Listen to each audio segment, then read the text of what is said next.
following is a GNC podcast production.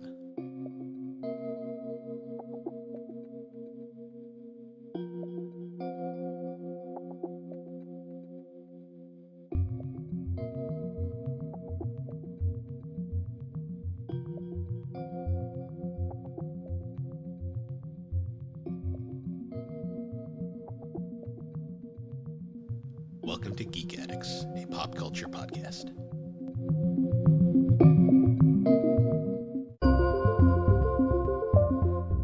Hello, everybody, and welcome back to Geek Addicts, the pop culture podcast where we travel around the world of soundscapes and different mediums, going from like the hills to like sci-fi to slice of lives to I don't know where I'm going with this. How's it going, Matt? Doing pretty all right. Getting real tired of this heat wave, though. I'll tell you that much. Yeah, this was I always say that it's been hell of a week, but this was hell of a week. Yeah. I get I've that. not been more tired and just beat to hell than I was after this one. Well, the heat just does that to you. I mean, has it been super hot where you're at too? Or, I mean, Yeah, I can imagine we're not that far away. It's been that. I had a really shitty week at work. Yeah. Just a whole bunch of stuff. It's like everything kind of like I'm still trying to get back on track. Just kind of catching up on bills and everything. Yeah, I'm with you there. It's no shortage of those to go around. Yeah, it's just one of those weeks where you're just like every turn left and right, it's like something else comes up, and you're just like, I just want to. You just want to crawl in a hole and just go away for a while sometimes. Yeah, I have one of those like annoying weeks at work where like I have plenty of work to keep me busy, but like every time I was going to every time I had it in my mind, it was like, okay, I'm gonna go to get this done in X amount of time, and before the end of the day, and this and that, and then somebody will come in and be like, hey, this is a rush job. Stop what you're doing and do this. Like, you're gonna be fucking kidding me. Yeah, I hate that. Yeah, it's been happening all week, which is weird because usually that doesn't happen until towards the end of the month. Yeah, unfortunately. But oh well. So you texted me, I think last weekend, and said that you were on the Christianity arc of Rurouni Kenshin. How's that going? So I haven't had time to watch any more of it. All I know is I'm watching these episodes and I'm just like, God damn, they were struggling to keep this going at this point. Yeah, the filler bits is when it starts to get like really weird and out there, especially for like the kind of show. Because up to that point, it's like, okay, so this is just like a samurai show, and like, yeah, some of the stuff is a little bit unrealistic, but for the most part, it's pretty grounded. And then you get to the Christianity arc. Yeah, I'm just like, okay, this is like, very all right, they're just making shit up now. I mean, there's an entire episode where Karu is like wants to get married, and like Kenshin somehow ends up getting an engagement ring from a fish, and of course, Karu ends up with it. It's a weird fucking thing. Yeah, that's about right. But yeah, I beat Legacy of Goku 2 over the weekend. So that's out of the way now. I'm back on Lord of the Rings Tactics, and I'm most of the way through that. I'm like, because there's technically 2 story modes in that game. There's a story mode for the good guys and a story mode for the bad guys. I've gone all the way through the good guys one, and I'm happy through the bad guys. So I should be done with that by the next time we record. Nice. I have played a little bit more of the Sandland game, and I am getting more into it. I unlocked a couple more of the vehicles. I got the jump bot, and then I think the regular car, or at least I got the schematics for the regular car. I think there are 5 vehicle types because there's like a little menu wheel when you go to select, because you store them in capsules like Dragon Ball. So you have like a little capsule wheel, and there's 5 slots. So I'm pretty sure there's a dune buggy too, which I'm looking forward to getting that at some point. But no, I've been enjoying the game. It's pretty cool. But it's one of those games that I want to like actually have like a solid hour, maybe 2 hours to just sit down and get into, because it's one of those games that I feel like you need that amount. Like, it's not one that you can just kind of jump in for like 15, 20 minutes. It's one that you have to like actually commit a little bit of time to like, actually get stuff done. That's understandable. So that one's gonna be a slow going game, but I'm gonna keep chipping away at it. Aside from that, I'm getting pretty close to the end of MCU Phase 4. They're throwing in a lot of X-Men hints, little like X-Men teasers. Every now and then they'll throw in the little See, what's funny about those, about how like the X-Men is definitely like very obviously quickly approaching for the MCU. It's interesting to me because it feels like it's definitely been long enough since the last like Fox X-Men movie that like there's like enough of a gap that I feel like a new generation will be able to like adapt to this new X-Men and the old people will have moved on and they won't throw a bitch fit over it.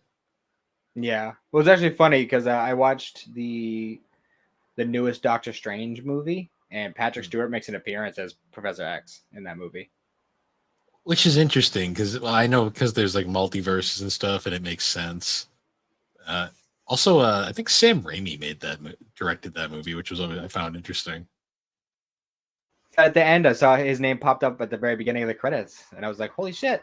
Like, Yeah, I didn't even realize he did any more superhero movies after Spider-Man. well, because the disastrous, because apparently like the story with Sam Raimi I've read is that like they were gonna do Spider-Man 4, and then I guess the script was so horrendously bad he just quit the project. Because I've read the script, it's not good. Yeah, Um, I mean, it's I'm not like he surprised. couldn't have just gotten a different writer, but whatever. It was probably politics and all sorts of stuff Yeah, behind the scenes. I'm pretty sure Sony wanted to reboot Spider-Man by that point, anyways. yeah. Well, it wasn't that long after Spider-Man 3, the first Amazing Spider-Man came out, so Yeah. oh well. Um, but yeah, I've so the last batch of dubbed One Piece episodes for the Wano arc came out over the past couple weeks, Oh yeah. and so that closes out Wano. So I decided since Phase 5 hasn't really like there isn't that much for Phase 5 in MCU yet so far. So I decided that instead of stopping at the end of Phase 4, I'm just gonna push through and catch up completely. And then when I'm done with that, I'm gonna just dive right into One Piece and just go all the way through Wano Nice. because it's a lot. It's like 200 episodes in that arc. Yeah. I've seen that. I've heard It's from Alex.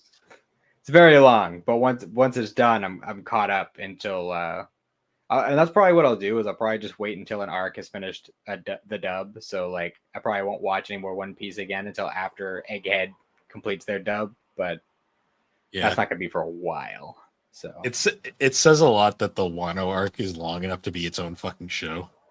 it's longer than many other anime. It might honestly be the longest arc in anime history. I Yeah. don't quote me on that, but considering it's like numerous times longer than most other animes out there, like it's pretty likely. In the time it would take you to watch the Wano arc, you could probably watch like probably 100 different like shorter animes. In the time it would take me to watch through the Wano arc, I could probably watch through all of the MCU. Probably. That's fascinating. But I mean, at this point, I'm this far deep, so I might as well just dive in, you know. And that's what I was waiting for. I figure once they finish putting out English episodes for that, I might as well just go all in, just go through it all, and then move on to whatever else after that. Yeah. I gotta kick back and get back into my anime watching. It's just hard when you're like so fucking tired and like you just can't like focus. Like nothing's worse than trying to follow an anime and being sleepy. Yeah, especially when you're in Filler City on a '90s anime, no less. Yeah. Yeah. And I have to change the DVD every like 5 episodes. So Oh yeah, you're watching it on DVDs too. well, because unfortunately, streaming wise, the only service that has Veroni Kenshin 96 is Hulu, and it's the Sony dub, which sucks. So Yeah, horrendous. I've so only if you're like gonna watched like a couple episodes of that version, and it's not good. what baffles me is Kenshin's voiced by the same guy, but his performance is like infinitely worse somehow. It has to be like a director thing. Like the director must have just told him to go in a different direction. I don't know which one came first, but I want to say it was the Media Blasters dub, the good one, but Mhm. I have no idea. It's such a weird thing with dubs back then, where you'd get two completely different dubs and they'd be of drastically varying qualities. Yeah. I mean, being realistic, neither dub is exactly like up to par to the standards of today. But Well, no, the original Kenshin, well, the Media Blasters dub is just okay. Like, there's nothing. it's There's some passable. good. There's some good actors in there, but it's clearly a '90s dub. Hmm. For Because sure. yeah, you watch it and like the noises Kenshin makes throughout that show are wonderful. Oh yeah. Like, I still haven't watched the reboot, so I'm not sure how the dub is in that, but I've heard it's at least more serious, I guess you could say. It is. I mean, it's still ruining Kenshin because while like the original anime definitely took some liberties and did some changes, like for the most part, like up through like the Kyoto stuff, it's obviously there's some differences, but it's still pretty accurate for the most part. Um, one thing with like the Kenshin noises and stuff is he does the thing from the live action movies, which I think is actually just a manga thing, and they just dubbed it wrong originally. Yeah, Uh, where he just kept going Ororo. yeah, Yeah, that one. He does that a lot in the reboot. that's good, I guess. I But mean, that second season for that's coming out pretty soon, so hmm oh yeah, and Shelley Duvall died a few days ago, which I is a serious saw that. bummer. Yeah, maybe maybe in her honor we'll do an episode on The Shining at some point in the future. Hmm. The original one, I'm assuming. Yeah, the one she was in. Yeah, that's like the one non. So I know Stephen King redid it years later. I honestly still prefer the original version though. See, I like both of them, but for different reasons. See, I like the original one just for like, well, first of all, just because of like the general impact it's had on the horror genre for film in general. Hmm. But I mean, I love Jack Nicholson. I think his performance was great. The way, but at the same time, um, it's pretty different from how he's supposed to be, like in the book. True. Because in the book, like he starts out as like a dude who definitely has problems, but for the most part, he's still just like a regular dude. Hmm. Uh, but Jack Nicholson has that like psycho look that just is there forever, no matter what he's in, no matter what kind of part he's playing. He just has that like that little glint in his eye that just makes you feel like this guy could murder me and wear my face for a mask. I mean, he would later play the Joker, so it makes sense. Or was the Joker before The Shining? No, the Joker was after. After? Yeah, that was But '89. yeah, the Shining came out in '80. Eight. Okay, yeah. Um, but yeah, that's kind of like the biggest separation. I do really like Steven Weber's portrayal of Jack in the '90s version. Hmm. Um, while that version is definitely stretched, like it is much longer than it needed to be, it is the more book accurate version. Yeah. But I mean, like I said, there's good parts of it, there's bad parts of it. But Hmm. I mean, overall, I like them both pretty much equally, just for different reasons. I think as a solo standalone product, I think the original film is just a better film overall. Mm-hmm. Like in terms of just overall production. The redone one is definitely, as you said, more accurate to the book, but I just feel like at times it's like it was like the meme of like just get on with it. Like Yeah. Well, I Yeah, mean, it's like an hour and a half, hour 45 movie versus like a 4.5 hour miniseries. yeah. And they're It's kind of ultimately telling the same story. It's just one has a much longer buildup than the other. yeah. It's kind of one of those things where if you had never read the books and then you jumped from the original to the second one, you'd probably be really confused. Hmm. But I'm sure fans of the books are much more appreciative of the later version. Yeah. Plus, you like kind of have to look at the miniseries as its own thing too, because the sequel movie was specifically a sequel to the first movie. So, Hmm. which is also very good if you've never watched it. But if we do a Shining episode, we'll have to do a follow up on Doctor Sleep because it's a fantastic film. Hmm. Yeah, Um, but yeah, aside from that, I think that's it's about pretty it. much all I can think of for a catch up. Yeah, I haven't really. This has been such a boring week for me. I'm not gonna lie. I gotcha. Oh, you finished your Atlas thing, right? I did my top five Atlas lists. I don't know when that's coming out. We're still working on finalizing that for the SuperPod network, but I Mm-hmm. did play a bunch of Atlas games recently, and it's some fun. I had to pick some deep cuts for that one, so I'm looking forward to when that finally comes out. I've been toying around with the thought of doing a blog on the website, but I've also never done one before. So, and I also have no idea what I would even do it about, like Hmm. what people would even give a shit about. So, I mean, that's the beauty of the SuperPod network is it's just kind of do whatever. that's fair. I think it sounded like he was struggling. Yeah, yeah.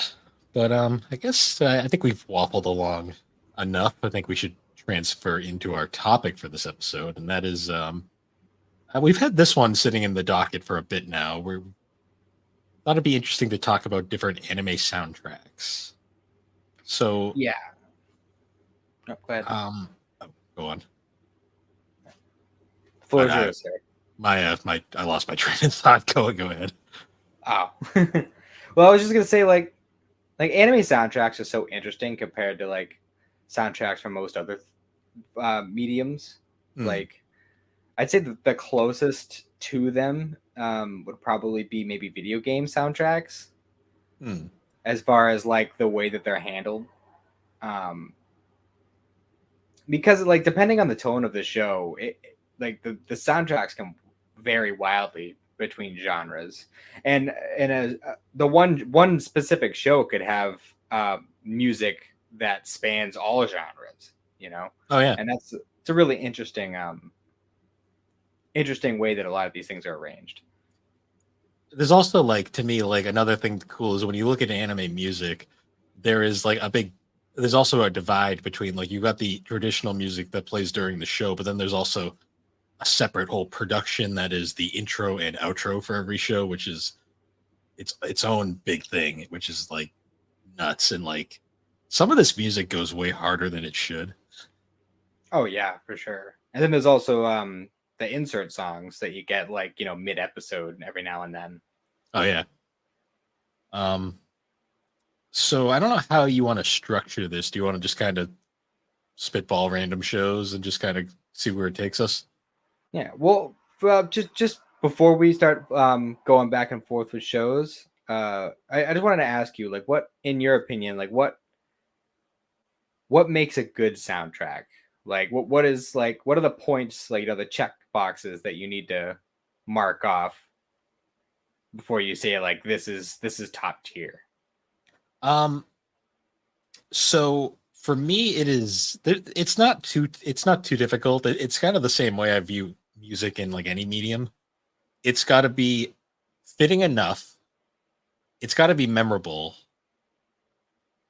and it can't be too distracting. Like, Mhm. because the worst to me is when you're trying to pay attention to a show and the music is like so like either just out of left field or obnoxious that like it distracts from the overall product. Mhm. Um, I also, to me, another cool thing about music. This one is not a necessary thing, but it is something that I like. Is I like it to be something that you can listen to on its own without the show itself, like Mhm. to go along with it. which that is a bit harder to do, and I'm not going to say that one is a requirement because that's kind of unfair. But that is like an extra plus for me. Yeah, well, if it checks that box on its own, then it's automatically top tier. Yeah.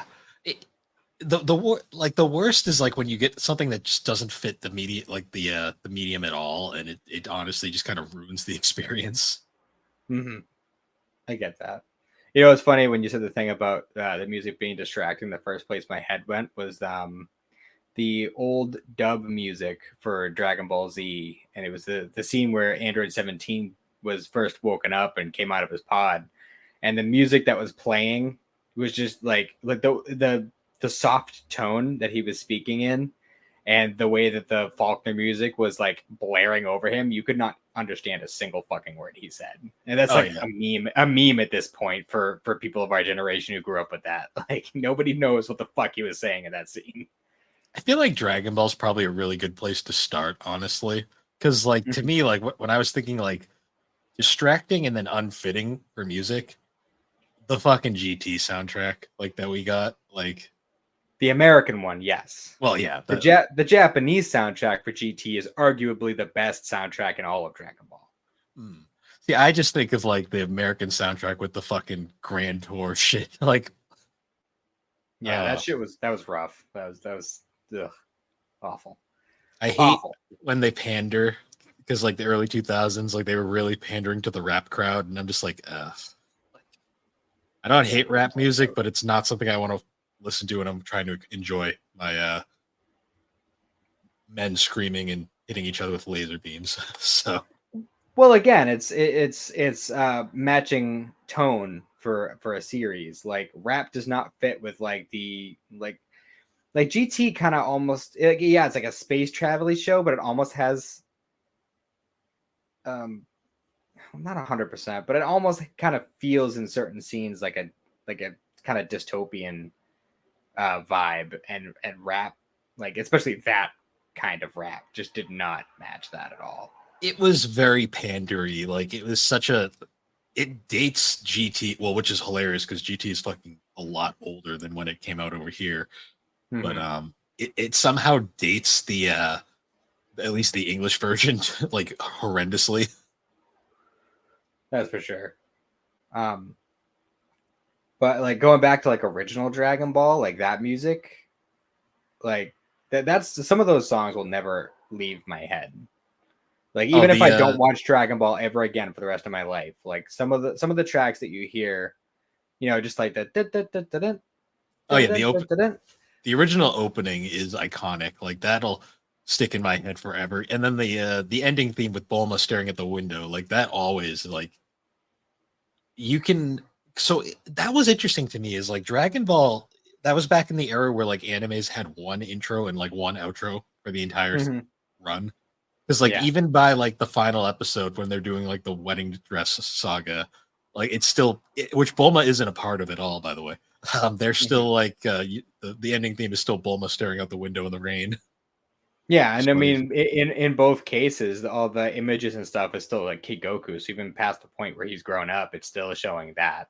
And even like the mid episode, you know, like the ad break little bits will still be like Kid Goku and everything. So it's just one of those weird things where at the time they just didn't want to make a bunch of them. I mean, even Dragon Ball Z only had 2 openings and I think 2 endings. Yeah. Well, another interesting thing too, it's like jumping over to Z real quick, like there. So I made the comment about GT where I did not like the American reinterpretation of stuff. Z, on the other hand, I kind of give it a pass, just because as much as I love Chala Henchala, Rock the Dragon just fucking works so well as an intro. Yeah, that's true. Like it is incredibly 90s and incredibly dated by today's standards, but there's just something really catchy about Dragon, Rock the Dragon. Now, honestly, I feel like if we're gonna do talk about openings for a second, I feel like as much as I like Chala Henchala, I feel like I like We Gotta Power more. That's a good one as well. That was just one that I enjoyed a lot, and I didn't actually hear it like legitimately for the first time until just a few years ago. But But I don't know. I just like the vibe of it. It's a lot more like boppy, if that makes sense. Yeah. There it's definitely it's not as iconic, but it's a really good like theme song overall. Yeah. Well, I mean, a lot of people like to shit on the Boo Saga anyway, so generally people, True. you know. To me, like it's funny, I guess like still in the Dragon Ball camp though, I still think the best Dragon Ball intro song ever is still Limit Break Survivor. That's definitely up there for sure. For me, it's hard because I really like Don Don, even though it is like a totally different kind of vibe. Hmm. Dragon Soul is good too. I don't know. Let me Limit Break Survivor is definitely at the very least top 2, top 3, but it's hard for me to pick a favorite. It's funny because like when Limit Break Survivor first, like when I first heard it, I didn't like it, which to me I think is because I was just so used to the original Super intro theme that you had heard for like the first like 80 something episodes, and then for like My the least. final, Okay. not a fan. No, I can't stand that first Super song. I hate it. It just sounds so dumb. I don't know. I like the full version, like that they don't play for the intro, but like there's like all the added like metal guitar shit that happens in the second half of it. I don't know. It's just something about the way he sings it. It sounds like he's having a stroke. The Japanese or the English version, Both. where he still They sounds. sing it this. They sing it the same way in the both versions. And I hate love it. the English version where if you're not paying attention, you can't even tell it's English. I know, right? Ridiculous. But yeah, as Uh, far as like in episode songs and stuff, like are there any in particular that come to mind, either in the Faulkner or the Kikuchi score? Or so for the Faulkner score, it's still like when Goku turns Super Saiyan 3 for the first time. That song is just forever stuck in my head. yeah, that's super iconic. Um, I also really like Hell's Bells, Vegeta's theme. oh yeah, there's some good That ones there. one's that one's a good one. I That's one of my favorite things about the Legacy Goku games is it does all the Faulkner songs, but like 32-bit. oh yeah, It actually really works really well for a video game. one song that still sticks out to my head these days is the theme that plays when not when he's gone full I don't know why I'm brain farting. What's Goku's ultimate form called again? The new one, Yeah, Ultra Instinct. Ultra, yeah. When he's going Ultra Instinct, like there's just that theme that plays with like the fucking choir in the background and like the weird piano buildup. Yeah, the Ultra Instinct theme is pretty wild. I can't wait to see what the hell they come up with for a theme song for Vegeta's new form. That's gonna be fun. I don't know if it's still gonna be who the hell does the? I don't know why I'm brain farting on the guy who did the music for Super. So I'm terrible at remembering the names, but let me see here. Dragon Ball. It's gonna drive me nuts. Super. Sumitomo. Yep. Yes.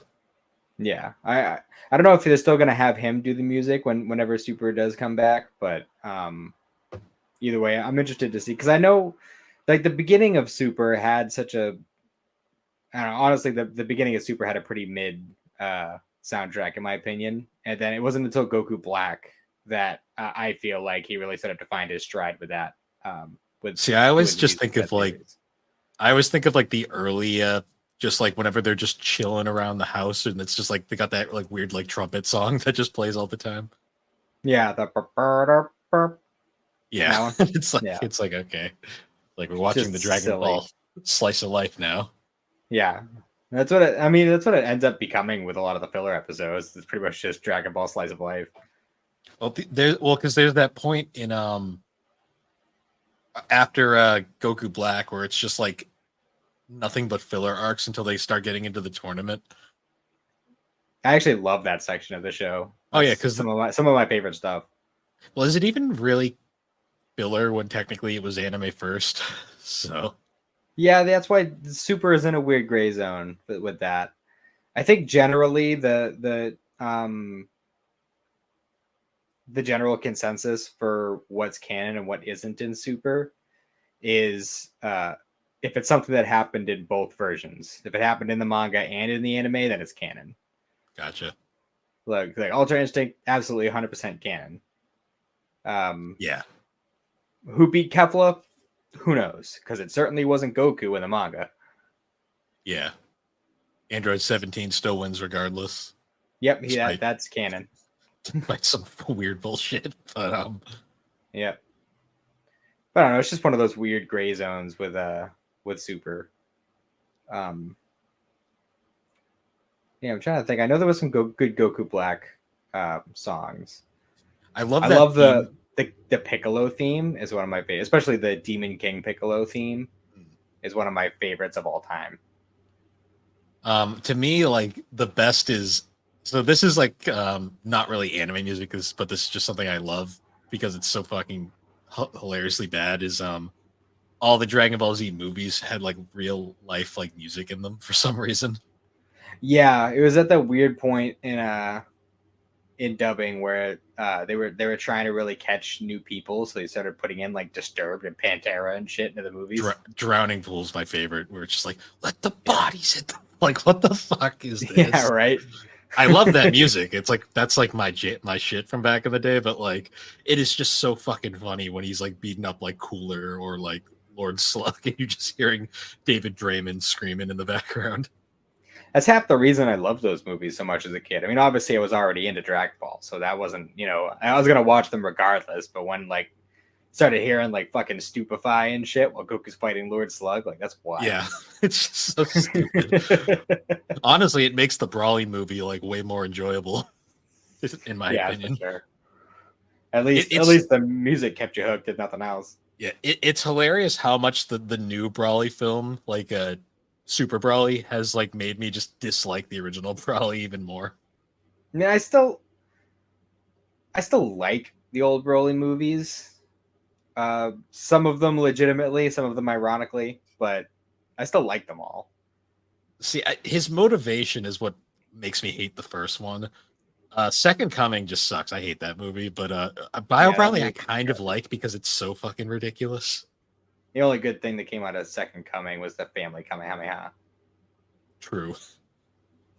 Bio Broly is just goofy as fuck. And Bio Brawly's like I'm there for it. Bio Brawly's like they ran out of ideas, and it's like Goku's fight. No, not Goku. It's like we're fighting a shit demon that has Brawly's hair for some reason. Yep, he's got Broly's hair, and his goop is acid, and they melted a demon dog. Yeah. And the only like reason to watch that movie is if you're like an Android 18 fan because she actually does stuff in it. Also, you find out about Mr. Satan wetting the bed at Go Away Camp. So yeah, unfortunately, though, I doubt that's canon. So I choose to see it as canon. It's like all of the movies. It's like, yeah, they're probably all not canon. Bio Brawl, that would be the best if like they just were like Bio Brawly's the only canon one. They just drop that, and it's like just randomly. They should bring Bio Brawly back just in like one of these later like things and just be like, remember this? I'm sure he's in Heroes somewhere. Probably. I'm surprised he was he ever in a game? Like as a fighting? I don't think so. It was never in any of the Tenkaichi games, I can tell you that much. And those games had like everybody. True.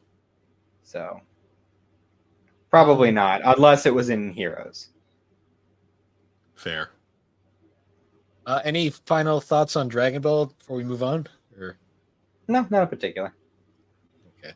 So I wanted to bring this up just because we mentioned it earlier, but the 96 Rurouni Kenshin show had some pretty good music.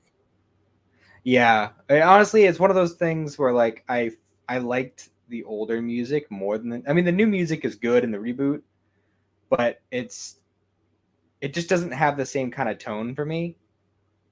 The theme that plays whenever Kenshin appears, it's also like the main menu theme on the Media Blaster DVD box sets, but it's like just like that it's like that flute song that plays like whenever he shows up. That's really like dramatic. Like that to me is like the Kenshin theme. Yeah. I'm not talking about the greatest Kenshin song ever, Freckles, though. Yeah, so the greatest anime song of all time. I just love like playing that because like it starts off so goofy and then like you start hearing the singer, either the English or the Japanese, and it's like, what the fuck is this? Yeah, it's another case of equally bad on both Yeah. counts. What's funny though is the music itself is pretty catchy, but then the singer starts singing and you're just like, what the fuck? Like this doesn't work, but it somehow does at the same time. Super 90s though, that's for sure. It's just like the dramatic, like the pretty guitar heavy start. That's like it's like, oh, this could be pretty hard. Then this really high pitched like feminine voice starts singing, and you're like, oh my, like what am I watching? Mm. Didn't you So say like, Cindy's like response was like, what the fuck? yeah, pretty much, especially when she actually started like reading like the translation, the subtitles at the bottom, and she was like, this is just nonsense. Like It's like it makes literally no sense. the line that's like, life is like a sugar cube, and it's like, what? Yeah, right. Like what the fuck? Who wrote this and how much drugs were they taking? Also, can I have some? Did you see Ama Lee did like a 'cause she does all those anime like versions like on Spotify. She did a version of Freckles that's actually pretty good. Did she? I'll have to check that out at some point. I haven't listened to her in forever. Um, but yeah, I like the Rurouni Kenshin soundtrack. It fits the vibe of like the time period that they're in. Another one that I like a little bit more, and I think is also very fitting with the time period it's set in, is Inuyasha. So I was trying to say, I didn't want to go right into Inuyasha, but I figured why not. Inuyasha's music is there's so much like flute and stuff and like lute and all this like old timey like sounds, but it Mm-hmm. like works like so well for like that time period, and it's all very catchy. Um, But it's Inuyasha's very emotional when it needs to be. oh yeah, Like Kikyo's theme is fucking haunting. it is. Another thing too to me is like Inuyasha is a very weird anime case where like I feel like most of its openings are kind of crap, but it has like some of the best like outros in like anime history in my opinion. Yeah, I definitely agree with that. Like a lot of the openings, like Inuyasha was one of the ones I skipped the opening for a lot. So the only opening that I can remember because like you'd be amazed how I can remember like all the outros, but I can't fucking remember any of the openings in Inuyasha. The only one I remember is the first one, "Change the World," just because Mhm. it's somewhat iconic. Then the final act, just because it was a Dua's Infinity song. Mhm. Like the only opening they did, because they mostly just did outros for that show. Because like everybody remembers outro 2, which was the famous the song where they're it's like Sesshomaru staring at his dad's corpse, and like you always like hear it right there. Yep. Fukamori, I think it's called. Like that song is legit one of the best like anime outros like ever. Because it just fits so well, and it's like such an iconic like the fucking drums like that open it up to like the just like the female singer, because they cut out the opening part of that song for the actual version that's played in the intro of the outro. Mhm. But that's a really good one. I love all of the outros for the most part. Well, for me, the music in Inuyasha, like the background music in the episodes, is like it fits so well, and it hits the emotion that it's supposed to hit depending on what's going on in the scene every time.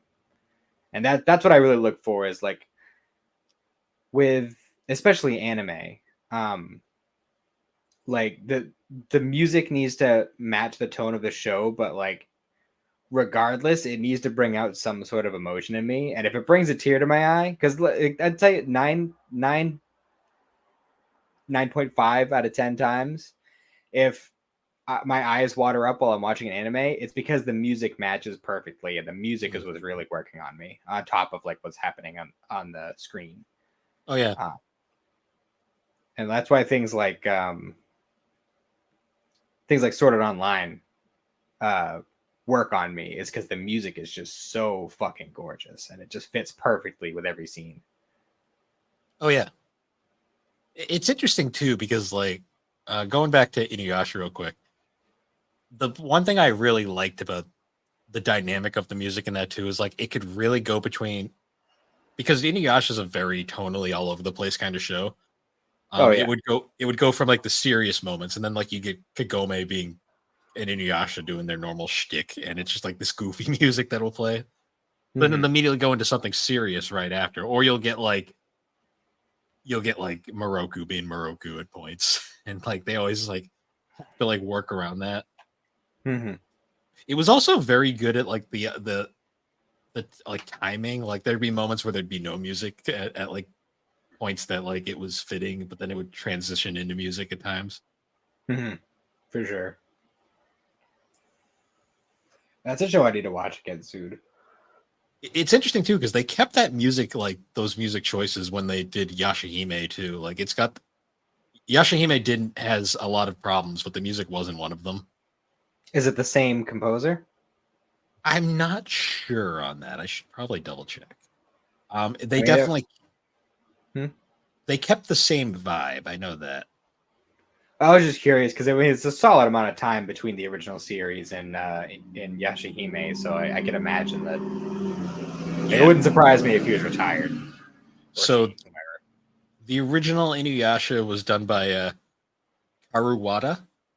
Um, I'm not sure though if he came back for Yashahime.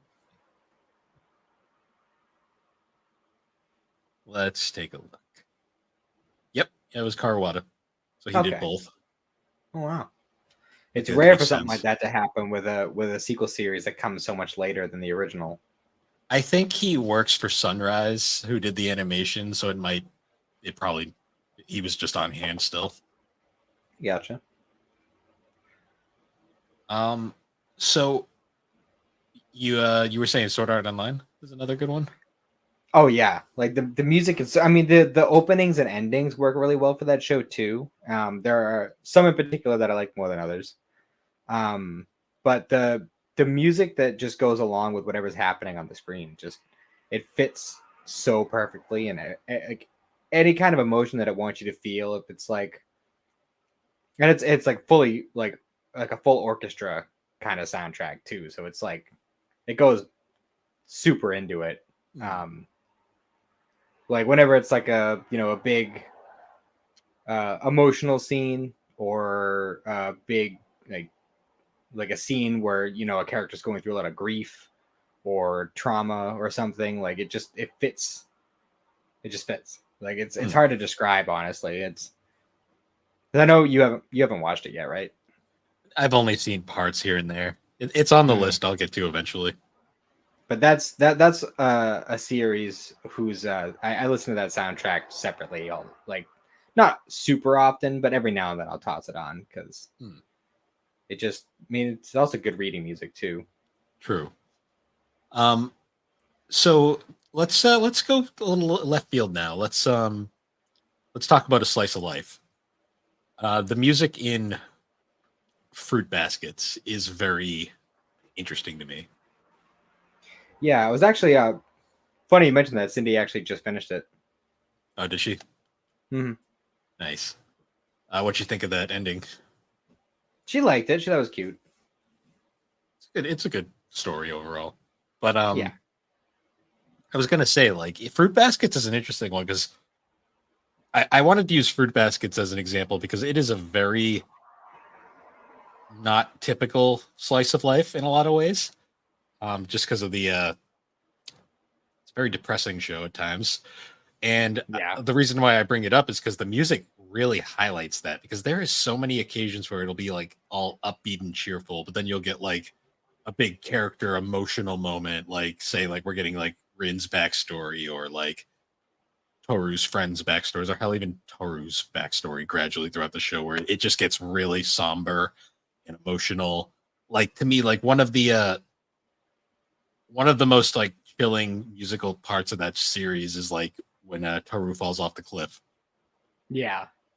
It's like that scene is just like damn, or like the build up to when she finally gets out of the hospital and like she runs into a Kyo and then runs away. Like just the dramatic like cut in music there before getting like into the scene, the music where he's chasing after her. Yeah, for sure. And just like, I think that's another thing when it comes to like how well a soundtrack works is how it knows when to just cut the music just in the moment, just completely, or when to have it fade out, or when to have it just transition to another song. Like that, like the way it's arranged plays a big part in how it impacts the viewer. Oh yeah, like another one that's similar is like Kaguya-sama, where Mm. Kaguya-sama I love just because like the music for the show itself is great, but it also has legit the most bombastic openings in like any anime I think I've ever seen. Yeah, every single one of Kaguya's openings is a banger. Well, I they're all love them by all. this they're all by the same guy, and like he just goes so fucking extra for no reason. Mhm. Like we've got obviously Love is War, Daddy Daddy Do, which that name is still great. Um Girl Girl, and then the movie had Life is Show, Mhm. or Love is Show, I should say. And they all just like I always joke saying anime openings are just the hype songs to get you into the anime, which is kind of sad about Inuyasha because none of those really got you hyped. Yeah.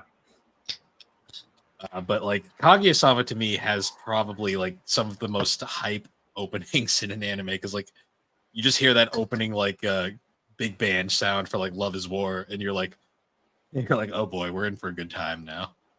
Yeah. And the opening animation just that go along with the songs just fit so perfectly.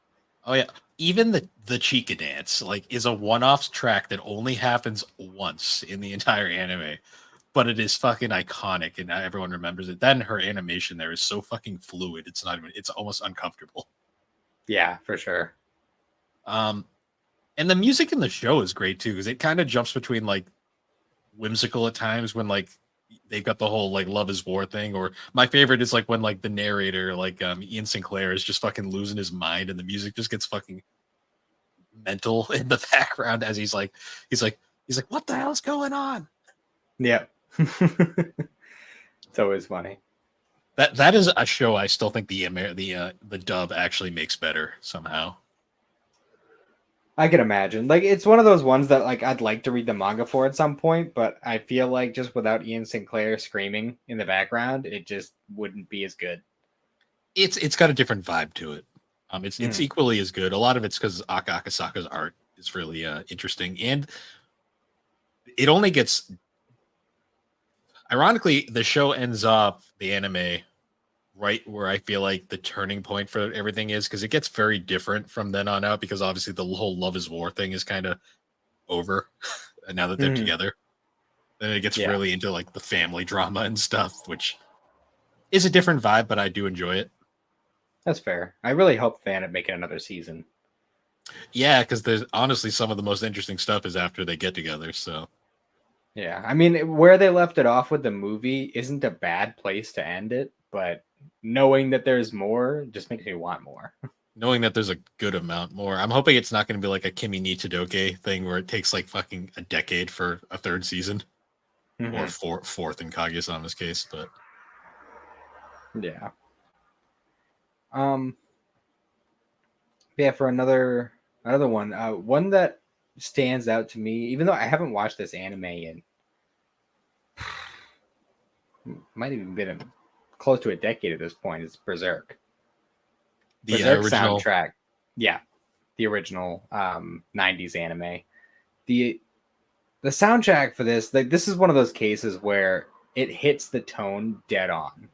hmm, Cause yeah, like anybody who's seen Berserk knows like Berserk is, it's bleak, it's depressing, it's sad, but and the soundtrack reflects all of that. But in my personal opinion, the emotion that the soundtrack pulls uh most prominently, and I feel like it's the most important, is loneliness. Like the soundtrack makes like gives you a feeling of crushing loneliness, and that just works so fucking well with that show. hmm. Yeah, it's not a. So I won't lie, I'm just not a huge Berserk fan. It's one that I've tried to get into, and I just can't. But I will say the music that what I've listened to is very fitting to the fitting to that. Like when you say bleak, you're not wrong. It is a very you need to be in a right mindset to really get into Berserk. I always say. You need to be, you need to at least be like mentally stable to watch that show because Yeah, it's a rough one. It's a little. It's a great story, but it is one of the darkest things I've ever seen in my life. Yeah, it's a little too bleak for my personal tastes, but like it is to me. It's like a weird thing where like I look at the art and I understand like the appreciation for it, but the story just is too. It's so not my thing that I just can't get into it. I can understand that. It's definitely not for everybody. It's definitely an acquired taste kind of thing, and you have to have a strong stomach for it. That's for sure. You gotta have a strong stomach and a strong mind for it. Like it's kind of a combination of things, and sometimes like I mean, it's no secret. I like my weird, goofy slice of life because I've just hit that point in life. But yeah, Berserk is definitely that one's not for the faint of heart. No, not at all. But the music is absolutely fantastic, and especially for a '90s anime. Yeah, and it just fits so fucking well. Like every time you hear that, like yeah, everyone like if you've seen the show, you know the song. You know it's the song. But, yeah. Yeah.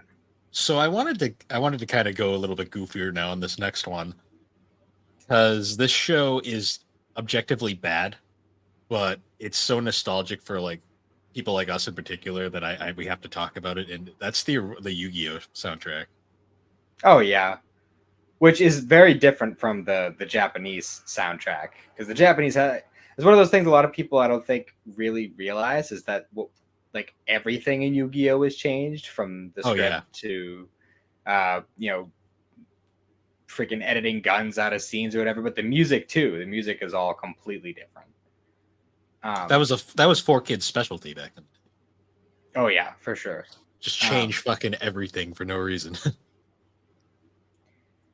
Yeah, the Yu-Gi-Oh soundtrack was really bizarre because it used a lot of like techno and like orchestra and like, but it weirdly worked. I give 4Kids a lot of crap, but Yu-Gi-Oh I think is one of the few like where the soundtrack is actually. If I didn't know that it's not the original, I would think it fits fine. And they even play around with a lot of like very like Middle Eastern Egyptian type music, and that works really well because you know with the whole origin of duel monsters and everything, how it's all supposed to be based on Egyptian mythology and stuff, which you know works really well for that, especially once you actually get to the ancient Egypt arc. Oh yeah. Like to me, like I always think that the original Yu-Gi-Oh opening like theme song, it's so iconic. Like the whole like just like the way it's like portrayed, especially because it doesn't really have lyrics. It just kind of like is it's basically just your move and Yu-Gi-Oh are the only words in the song. Yeah, and the it's time to. Yeah, I always love the part in the middle though of like especially the first variation where like they cut to Pegasus and just like this random like bass riff for no reason. I'm like, that's catchy. Like that was stuck in my head as a child for so long. Yeah, that was a wild soundtrack.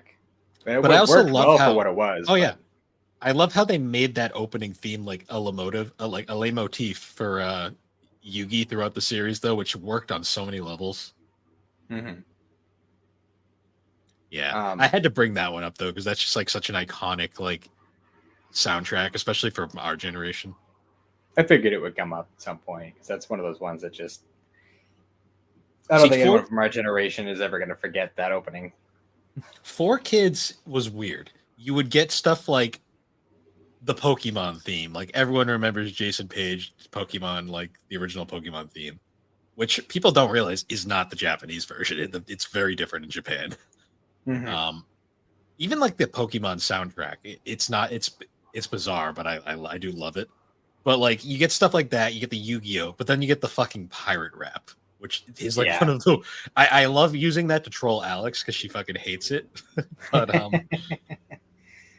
oh man, it's like one of those things where I was just like, I'm always like in my head, like thinking like toy animation. Why did you force this on 4 kids when they didn't want it? And then Mhm. it sets you back so fucking far. Like if you were just given to the Funimation to begin with, we wouldn't have had all these problems, and One Piece might have taken off a lot sooner than it did. Yeah, it had a slow burn over here for sure. Well, because they had to It's funny. restart halfway through. Yeah, it's funny though you mentioned Pokemon because that was a weird like for like American made soundtracks. Um, this one was interesting because it kind of used variations of music from the games. It did to a degree. So it was really hard to because I mean even like the battle theme, like all that stuff. It was very much almost ripped straight from the games. Do you And remember the this released in the 90s, the To Be a Master CD? oh yeah, oh yeah, Fucking Pikachu's jukebox. fucking I legit like will rock out to fucking To Be a Master every now and then, or like Double Trouble because they are cheesy as fuck, but they are Oh yeah, weirdly catchy in a way. Especially there's a YouTube like a musician named fuck why am I Jonathan Young, and oh yep, yep. he's done all these recreations of those songs, including the best one is his fucking death metal version of the original Pokemon theme, where he actually got Jason Page to like do co-vocals with him. That's awesome. I love Jonathan Young and there's a guy he works with, Caleb Hiles. Like both of them Oh do a yeah. lot of really great covers. My Uh, favorite is he has an entire playlist of anime themes, but he stuck the Drake and Josh theme in there just as a joke. It's like everyone's favorite anime. he does a great English cover of Shingeki no Kyojin. He did. He also did Limit Break Survivor, which was pretty epic. Yeah, that was actually better than the official version, in my opinion. He also did a metal cover of Day of Fate, the insert song from when Gohan turned Super Saiyan 2 against Cell. Oh yeah. And that's really good. My favorite he did though, tying back to Pokemon, was he did a version of To Be a Master, but it was all guitar, bass, and drums, and it somehow works better than the original. Mm-hmm. That's pretty great. I love when YouTube musicians do that kind of thing. It's so much fun, especially to like, hear like different versions of a song. You know. I don't listen to a ton of them, but Jonathan Young's one of the few I'll pop in every now and then, just because he did some really good. I mean, he still does. He does some good stuff. Yeah. Yeah. I don't know if you've heard it before, but if you get the chance, look up his English cover of the Budokai 2 theme. It's fantastic. One of my favorite Dragon Ball songs. I've seen that one. That is a good one. Um, Going back to Pokemon though, like, so obviously there's a bit of a disconnect after like 4 kids lost the rights and they switched over to the Pokemon company handling it in house. But I always say like the opening themes of Pokemon to me were always really funny because like the ones that released in the 90s were like super 80s. And then the Mhm. ones that released in the early 2000s were like super 90s, and then the ones in the that released in like the 2010s were like super 2000s. Like they were always like a decade behind. Yeah, but I like that kind of thing. It's always funny. I mean, Dragon Ball kind of did a similar thing. I mean, especially when you look at like some of the English openings as well. Oh yeah, Because I mean, the first Dragon Ball had a very like very 80s type of theme song, heavy synth. which I mean, fitting because it was the 80s. And then like it transitions to Dragon Ball Z when it aired then, and the theme song was Rock the Dragon. So it went from super 80s like pop to like 90s rock. And then you move into GT and it's the rap, which I mean still isn't good, but I mean it kind of reflects the same kind of shifting with the time. Yeah, it's just one of those things. Like I'm thinking now, like so we were talking Pokemon. Like it's really sad that like I can't remember like a lot of like things in my head that like I did in school, but like I have a vivid memory of all the Pokemon intros. Oh yeah, for sure. Like Pokemon World is still like one of my favorite ones, which is hilarious because it was for like one of the most pointless seasons in all of Pokemon. Mm-hmm. I just always think of like, do you want to be a master of Pokemon? Do you have the skills to be number one? How about some of the songs they got for the movies? Those were good too. Honestly, Remember for when kids. Weird Al did Pokemon? Oh yeah, everybody Pokemon. Also, the Poke Rap. Like, how can we not talk about the Poke Oh Rap? yeah, the Poke Rap was. Oh my god, that's my Did you know childhood in they? that show right there. Did you know they did more Poke Raps later on, and they're awful? Uh, I don't know about that one, but I did hear the College Humor updated Poke Rap that had like everything all the way through like Gen 6. And like Well, it's like a 20-minute song. true. Well, I also think of like Jonathan Young again. He did the death metal fucking Poke Rap, which was hilarious. That's amazing. Um, yeah, they did one for Gen 3, and it's the worst thing I've ever heard in my life. If you want some ear rape, go look that up. Jesus. The gang's all Yeah. here. That's all I'll say. Um, yeah, but Pokemon, it's hilarious because like I'll be in my head just at work one day, and all of a sudden just get like the fucking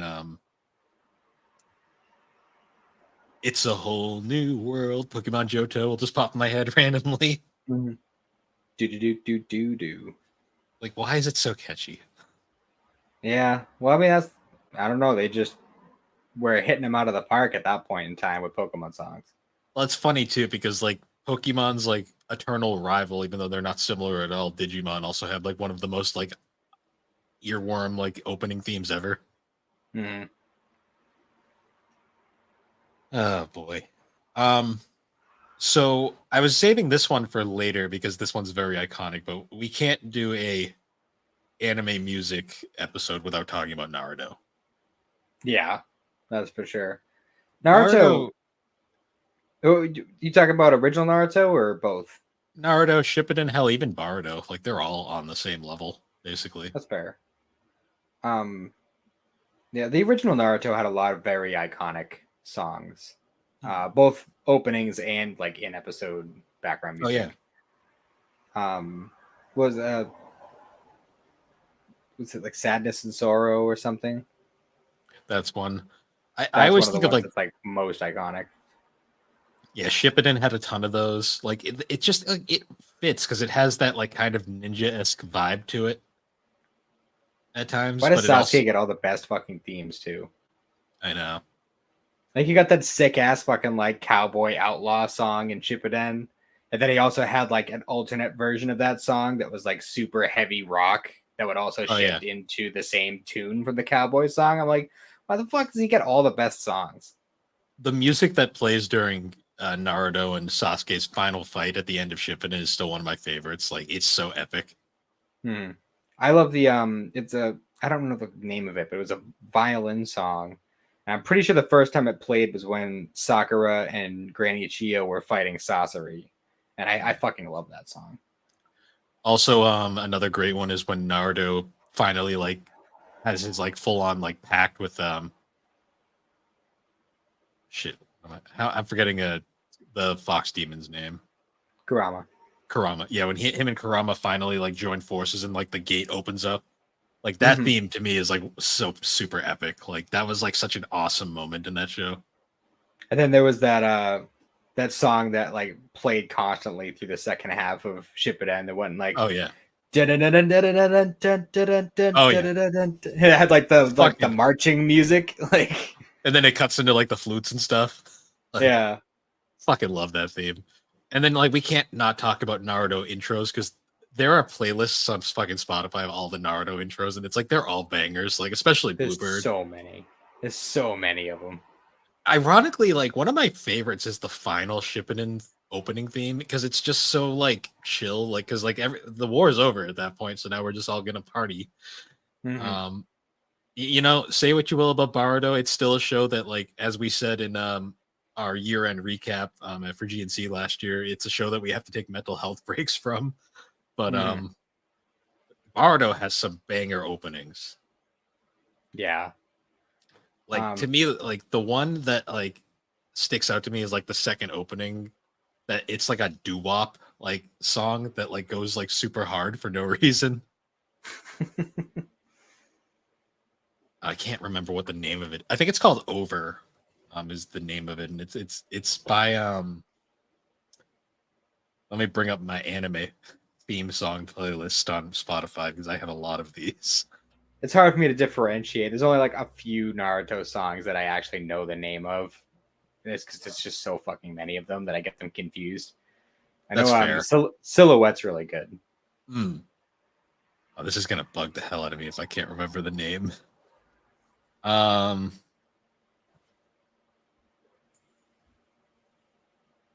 Well, I can't remember it right now, but it's the Yeah. second opening for Baruto. I fucking love that song. Mhm. Yeah, Um. Naruto's got a lot of good ones for sure. Yeah, that you can definitely tell they put a lot of budget into it. Especially in Shippuden. Like the first series had a lot of good songs, but they reused a lot of them and didn't really add new ones very often. Hmm. So like by like episode 50, you've heard 90% of the songs that are going to be in the show.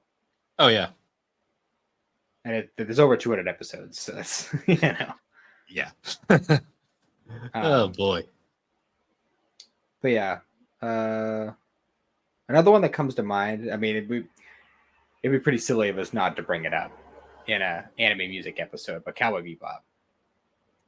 So you have to get a feel for freeform jazz. Yeah, Cowboy Bebop it's another one of those ones that has just a wide variety of different songs, and a lot of them are like vocal songs too. Hmm.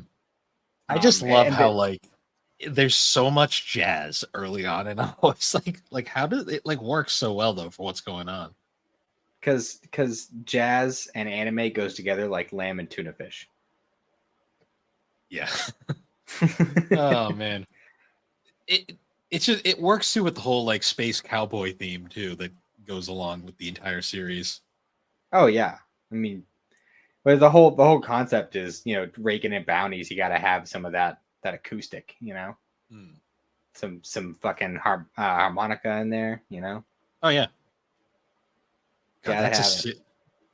that is a series I have to start and watch again because it has been years. Yeah, it's been a couple years. I think I'm due for a rewatch. I'm actually due for a rewatch for a lot of shows, Yeah. but My problem is I'd rather watch shows I haven't seen, so I my rewatches get pushed back a lot.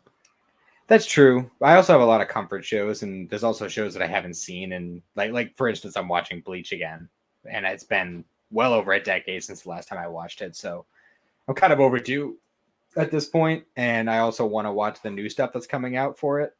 Hmm. So I kind of feel like I need to have the refresher either way. That's fair. Uh, Um, but yeah, Cowboy Bebop just nails out of the park. I have that soundtrack on vinyl of all nice. things. Um, and even like when it like really mixes in like different genres of music, because it definitely leans real heavy on the jazz and the blues, but Hmm. it mixes in some other stuff from time to time. And then there's the heavy metal Queen episode. I love some Oh of the yeah. songs in that episode. See, to me, like what makes a soundtrack perfect in this regard is like when it can be extremely diverse, but also like can keep a similar theme at the same time. Mm-hmm. Like this isn't an anime, but it kind of is an anime when you think about it. But it's one of my favorite soundtracks, just in terms of like a like spectrum of like songs, and that's actually Persona 5 soundtrack. Mm-hmm. Like it is so to me, like I always tell people like this is kind of related because there is a Persona 5 anime, but I always tell people like I got like 2 hours into that game and I immediately went on Amazon and ordered the soundtrack because I needed to own that physically. Fair. Like it is like I love me my Persona 4, but 5 I think wins in the soundtrack department. Mm-hmm. You'll That's what know I've heard.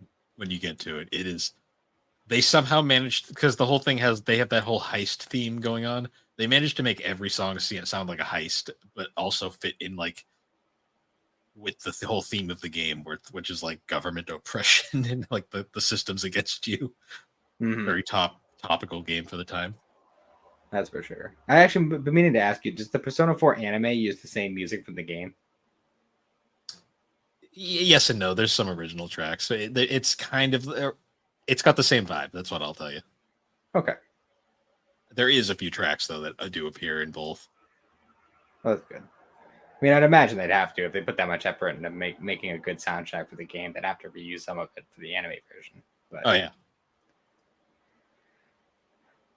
But yeah, Cowboy Bebop, top tier, Oh yeah. 100%. I'm trying to think like what's another good show that Well, I mean, you don't have much to say on it yet, but Attack on Titan. yeah, that The first soundtrack, intro is iconic. yeah. Well, honestly, I love all the intros for Attack on Titan are great, but even just like the music that plays during the show, it like it really hits the mark with every scene, everything, like with the way that everything is timed out with the music, with the way that in the same song it will shift genres, and it just works so fucking perfectly. Like, well, how I mentioned earlier, like the soundtrack needs to make you feel the correct emotions, um, like separate from what's happening on the screen. Oh yeah. And that it definitely nails that 100%. I've heard select tracks here and there.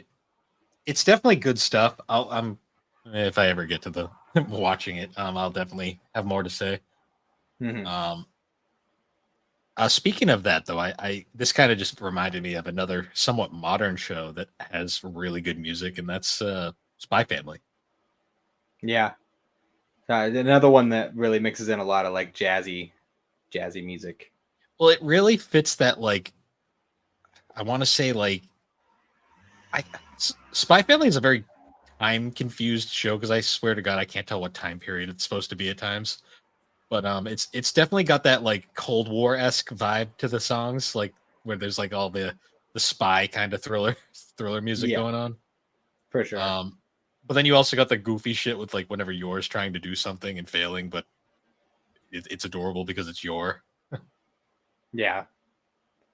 Um, it's just a good one. Plus the like watching like you've seen Code White at this point, right? Mm-hmm. Something Okay. tears. Yeah, like watching like Code White, like the songs in Code White were so great too. Like it just had like such a epic vibe to it. Like especially Yeah. the theme when they're like attacking the airship. Mm-hmm. I can't wait for that to come out, like for streaming or home releases, because I definitely want to watch it again. Oh yeah. Also, like Spy Family has some great openings and outros. Like to me, like my favorite is probably like it's between Souvenir, which was the second intro of season one, um, or season two's intro with Kurakura. I really Yeah, liked as well. I like that one a lot. I really like comedy. Comedy's good too. That was just a really good like chill vibe kind of song. Yeah. Well, I love how the openings are really like the openings are kind of bombastic, and then the outros are super chill. Mm-hmm. For sure. Yeah, I can't wait for more Spy Family. Like season three is coming soon. I'm so pumped for season 3. I can't wait.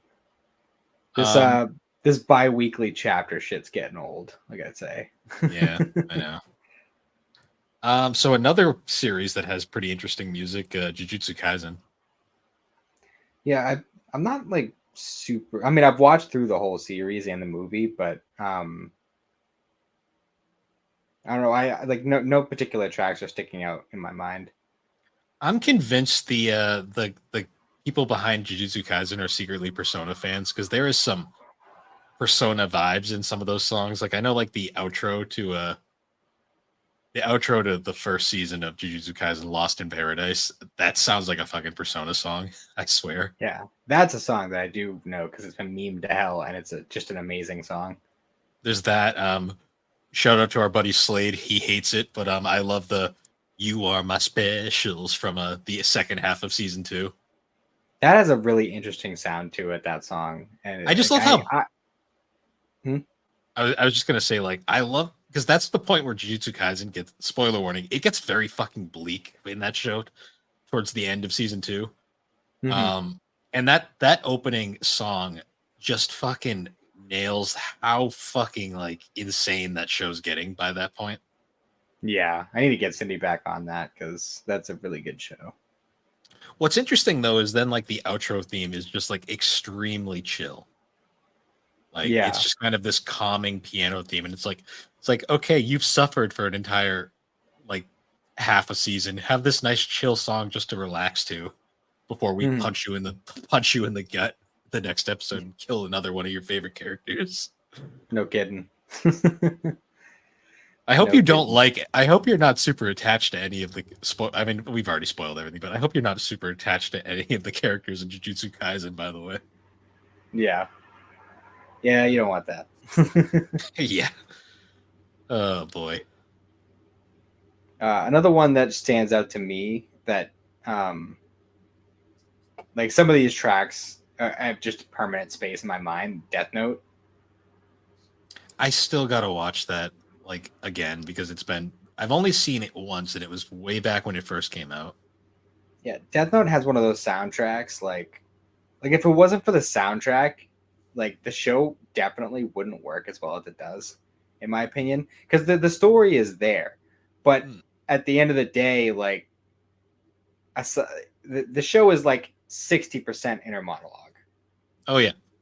Some of And the music is okay, very somber and it just kind of works. yeah, but when it does like build up, like it really makes you feel the hype. Like I've never been more fucking excited to watch a dude write down in a notebook. Like Yeah. like literally, like you get fucking hyped when he whips that pen out and you fucking hear that like rising Latin chant going on in the Oh background yeah. with like the creepy like death music. Like it just works so fucking perfectly. Hell, like even in the masterpiece that is the Netflix Death Note movie, like the music was one of the few things I think they got really right in that movie. Mm, for sure. And there was this one song. It was like midway through the series. And it was like a super. The first time you watch the series through, it's a super weird, jarring. Like, why is this here? Hmm. Because like out of nowhere, randomly, the character Misa is walking around the city wearing this like extremely over the top, like frilly, poofy goth girl dress. Like she looks like one of those like goth dolls. Hmm. And she's singing this song. It's like a quick little like minute and a half, 2 minute song that she sings, and it's like super out there and jarring, but like it fits with the tone. And then when you like, if you're paying attention at the end of the series and you realize what that was, it like, and that clicks into place, and the song just becomes so much more apt to that series. Yeah, honestly, I that is one of my favorite aspects of like an anime along like a not a super long but like a semi long kind of like anime where it's like there's like songs that you hear towards the beginning and then they just come back at the end and you're like, wait a minute, I remember this. Mm-hmm. Like that's always a fun like thing because it really it gives you that like wave of nostalgia right before the show ends. Yeah. Plus the openers for Death Note are both great. Oh yeah. Um, the first one, I think it's called The World. Hmm. That one's just an extremely like iconic hype song. And then the second song, which is done by Maximum the Hormone, called What's Up People, and that song is just chaos. Yeah. Um Which, if anyone doesn't know who Maximum the Hormone, that's the people who did the Frieza song. yes. I also love this is just kind of a thing too that I love about these some of these shows where they just use a real world song as their outro theme for no reason. Mm. Like I always remember like Hellsing Ultimate used Shine by Mr. Big as its out as its outro theme for years. I fucking loved that. That was great. Well, it's just it's like you watch Hellsing Ultimate and then all of a sudden you just get this like really 90s sounding like hair metal song playing as the outro. Hellsing Ultimate had a really interesting soundtrack too, because there was this one song they threw in. I think it was right when the Nazis started their invasion, and they put on this weird song that was like it was talking about like singing a song in different languages, and they're saying don't sing it in any of these, sing it in broken English. Hmm. It was like this really bizarre song, but it was just so like out there for what was going on, but it worked. You know what another one of my favorites is too? When you get the opening theme that fucking is just nothing like what the show's tone is, but it's so fucking epic it just works. Hmm. Like to me, like my absolute favorite like theme song for a show that like is so unfitting but somehow works is Flyers, the opening theme to Death Parade. Yeah, that was definitely up there. I love that song. That's great. It's so fucking epic and like it like goes so hard, but then you watch the show and you're like, this show is not like this at all. It's a great show. No. I love like Death Parade, but my god, that opening theme is just so fucking like heavy. Well, not heavy. It's just super fucking like in your face, and then the show is very much not, which is great. Hmm. Another anime that has an opening that is an absolute banger but does not fit the tone of the show at all is the theme for Yu Yu Hakusho. I fucking love the theme for I like just the open I love that opening because you just hear like that the whoosh sound and then Hmm. photon fall coming down and then it cuts into the theme and it's like this is so good. Yeah, that it really kicks the bass. I love the credits theme too for Yu Yu Hakusho. It's very 80s and very funky. Yeah, yeah. Yu Yu Hakusho definitely loved like the '80s sound for their music, even though it's technically a '90s anime. Hmm. But it came out in '90s, so I mean, it's barely a '90s anime. Well, Japan, you got to remember Japan's behind by like a decade, so Um, but yeah, I don't know, there's so many. There's so many that I could bring up. I'm trying to think of Um, another well, I mean, Full Metal Alchemist Brotherhood had a great soundtrack. yeah, that's one of those ones that like you could stick that in the fucking like classical music section Yeah. with that soundtrack because it just fucking with those particular kinds of songs it fits. Like that's the kind of soundtrack that I could easily see them doing like a like Lord of the Rings esque like orchestra event where like you sell tickets to go and see an orchestra play the songs from that show. Yeah.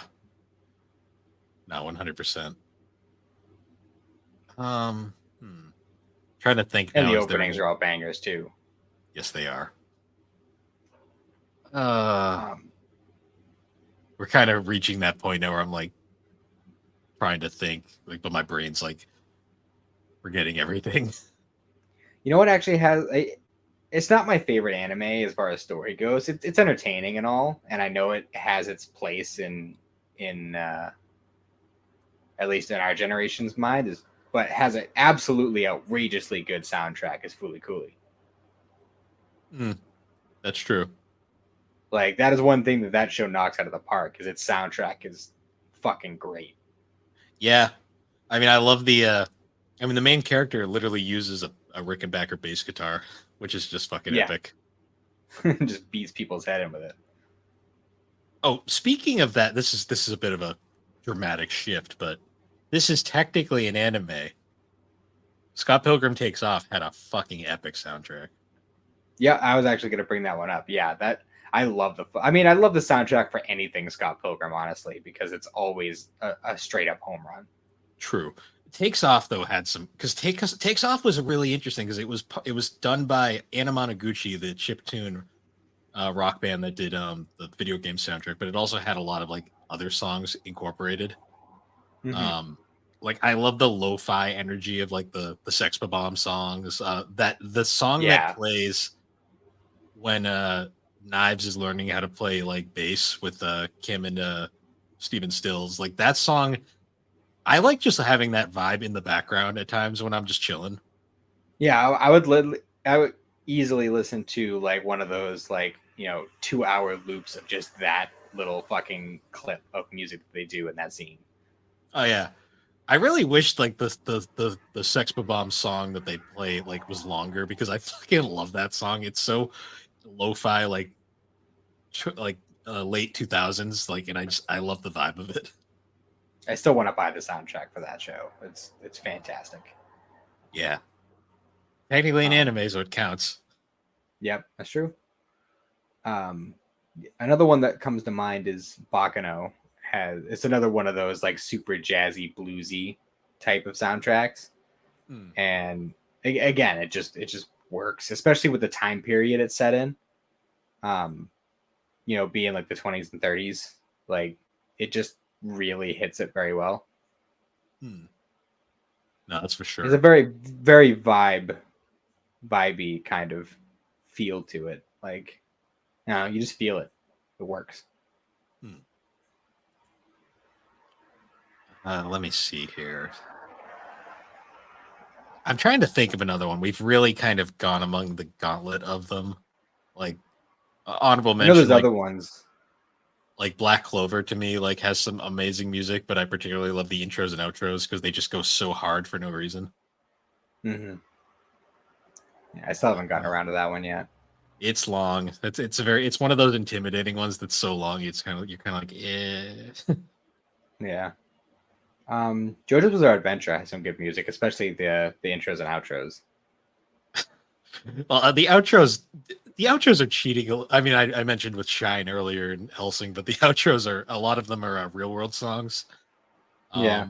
And I mean, I do incorporate those songs with JoJo's now. Like, I mean, Roundabout's just an iconic song. The one that I just think JoJo's now whenever I hear it is Rock Like an Egyptian. Yep. Like for just sure. because of that. But I mean, JoJo's has that whole rock, like classic rock theme to it, anyways. So yeah, I mean, fucking half the stands are named after rock bands. Oh yeah, that's 100% for sure. Fucking one. There's a fucking stand called Aerosmith. Yep, King Crimson's another great one.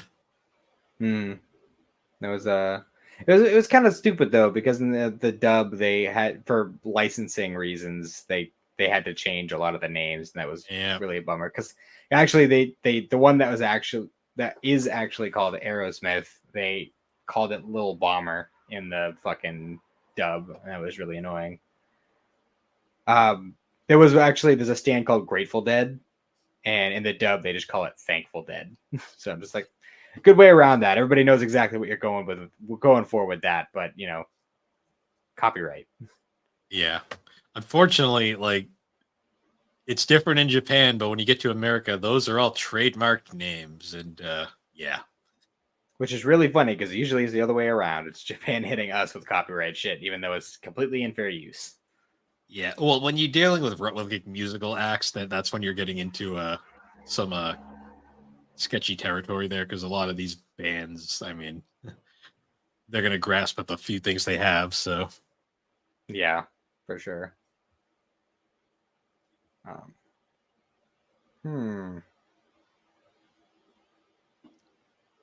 I'm trying to think. Written a list. I mean, it's more fun off the cuff sometimes, but yeah, we haven't really. It's good to just let it go where it goes, We haven't really talked about One Piece much, mostly because I haven't seen enough of it. But like, what I've heard in the background whenever Alex is watching it, like, is very entertaining music. I do like how they kind of gave up on intro themes at one point and just started doing outros exclusively. Mm-hmm. Which One Piece has a lot of fun ones. There are a couple songs in particular that stand out in my mind, as far as like the background music. They use a lot of horns and trumpets and stuff in that too. True. I mean, to me, like One Piece Film Red still has, like, because it's a musical, like there's so many songs throughout it, and they're really good. I don't even think I knew it was a musical. I haven't watched it yet. It's very good. I mean, I'm not even a huge One Piece fan, and I really did enjoy that film. I thought Alex was going to burst. I did watch Film Z though, and I liked that one a lot. Film Z is I prefer Film Z, but Red was really good. Mm-hmm. Um, I don't know. yeah, I think I'm I about think it might be. I know there's probably like one or two that I'm gonna like fucking kick myself for not thinking of, but we named yeah quite a few of them. yeah. Like I could bring up my my playlist of like anime openings and outros, but like I'd be just cherry picking at that point. Yeah. Oh, Um, Fairy Tale. Fairy Tale has a fantastic soundtrack. does it? That's one thing. Like I have my problems with Fairy Tale. Again, I probably mentioned on the podcast before, but it's one of those shows that has a really strong start, and then as it goes further on, it just gets more and more cringy to watch. Even though the story is still there, the story is still perfectly fine, but the fine details get really hard to watch after a while. Yeah, I Um, get you. but the music is always on it every time. It has a very Celtic feel to it, and I love that shit. Yeah, that one.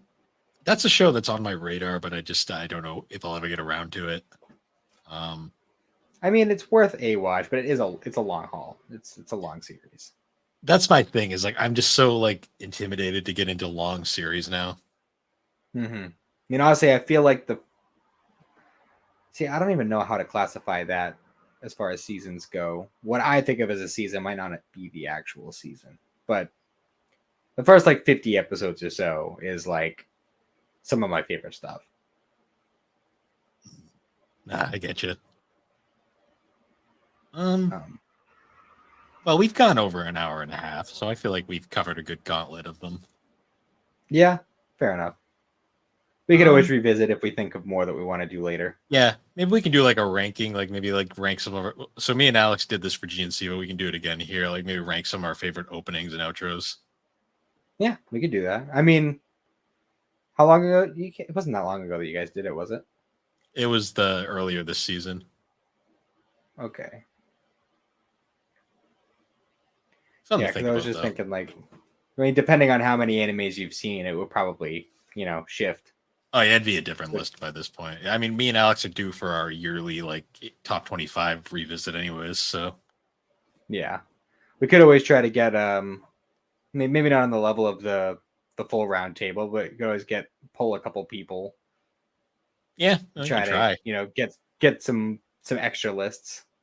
You know, Yeah, if it works out. If not, we could always just do it as whatever. yeah, we'll see. But yeah. So that was a good talk. Not 100% sure what we're gonna do next week. I know we've had a few ideas thrown around, so we'll leave you guys in suspense for that. But yeah. Once again, though, guys, thanks for joining us on Geek Addicts. You can find Geek Addicts on all the major podcasting platforms. You can find all of our links at Linktree / The Barber Who Games.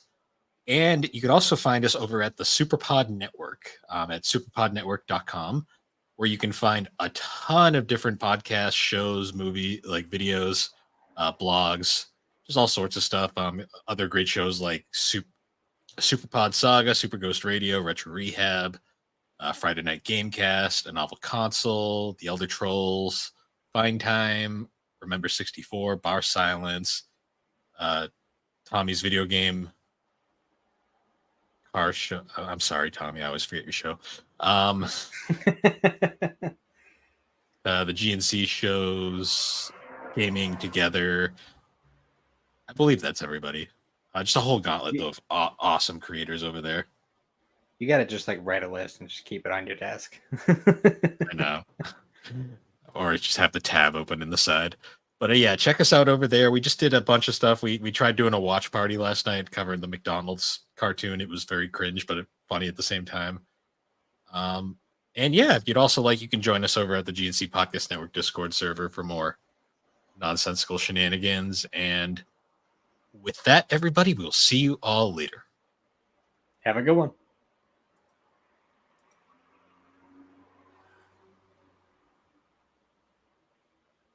Did it stop? And it's still ticking up.